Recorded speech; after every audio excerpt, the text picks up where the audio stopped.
Anyone who looks at our contemporary life from the perspective of the normal life lived by people in earlier times, say Russia or America or any country of Western Europe in the 19th century, cannot help but be struck by the fact how abnormal life has become today.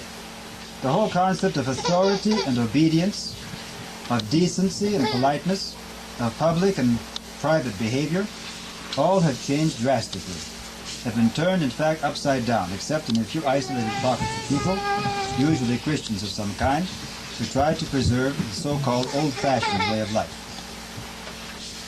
Our abnormal life today can be characterized as spoiled or pampered.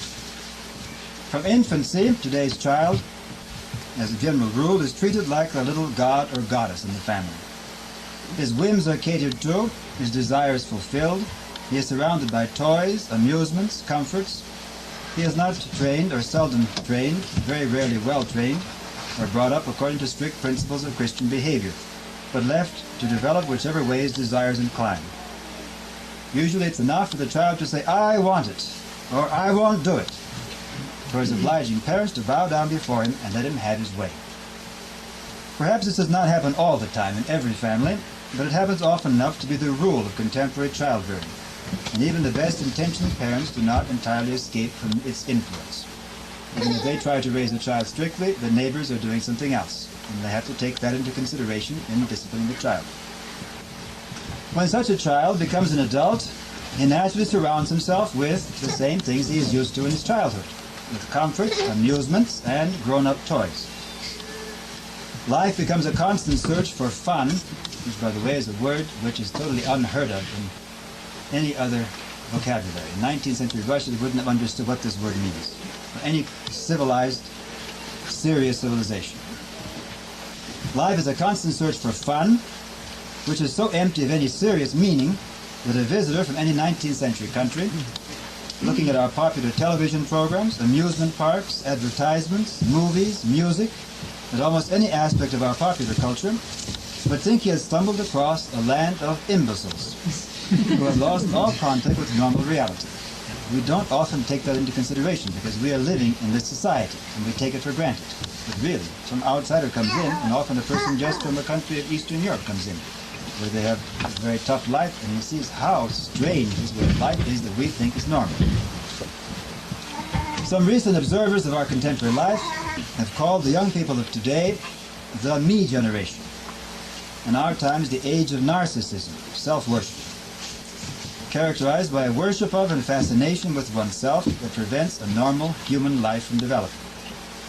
Others have spoken of the plastic universe or fantasy world in which so many people live today, unable to face or come to terms with the reality of the world around them or the problems within themselves. When the me generation turns to religion, which has been happening very frequently in the past several decades, it is usually to a plastic or fantasy form of religion.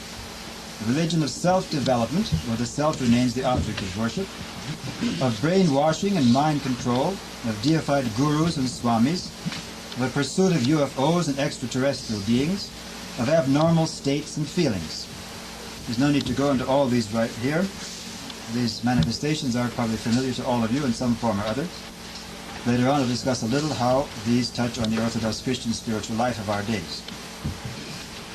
It is important for us to realize, as we try ourselves to lead a Christian life today, that the world which has been formed by our pampered times makes demands on the soul, whether in religion or in secular life, which are what one has to call totalitarian. This is easy enough to see in the mind-bending cults that have received so much publicity in recent years, which demand total allegiance to a self-made holy man. But it is just as evident in secular life, where one is confronted not just by an individual temptation here or there, but by a constant state of temptation that attacks one, whether in the background music heard everywhere in markets and businesses, in the public signs and billboards on city streets, in the rock music which is brought everywhere by its devotees, even to forest campgrounds and trails, and in the home itself, where television often becomes the secret ruler of the household, dictating modern values, opinions, and tastes. And if you have young children, you know how true this is when you see something on television, how difficult it is to fight against this new opinion which has been given as an authority by the television. The message of this universal temptation, which occurs in all these various forms, which attacks men today, and quite openly in the secular forms, but usually more hidden when it becomes religious, is something like the following motto. Live for the present. Enjoy yourself. Relax. Be comfortable. In fact, these very phrases become part of our everyday talk. It's quite distinct from earlier times. Behind this message is another, more sinister undertone, which is openly expressed only in the officially atheist countries, which are one step ahead of the free world in this respect. In fact, we should realize that what is happening in the world today is very similar, whether it occurs behind the Iron Curtain or in the free world. There are different varieties of it, but a very similar attack is being made to get our soul. In the communist countries, which have an official doctrine of atheism, they tell quite openly that you are to forget about God, forget about any other life but the present one, remove from your life the fear of God and reverence for holy things, regard those who still believe in God in the old-fashioned way as enemies who must be exterminated. One might take, as a symbol of our carefree, fun-loving, self-worshipping times, our American Disneyland. But if so, we should not neglect to see behind it the more sinister symbol that shows where the me generation is really headed. This symbol is what is well known in the Eastern countries under communism, the Soviet Gulag, a chain of concentration camps that still governs the life of nearly half the world population.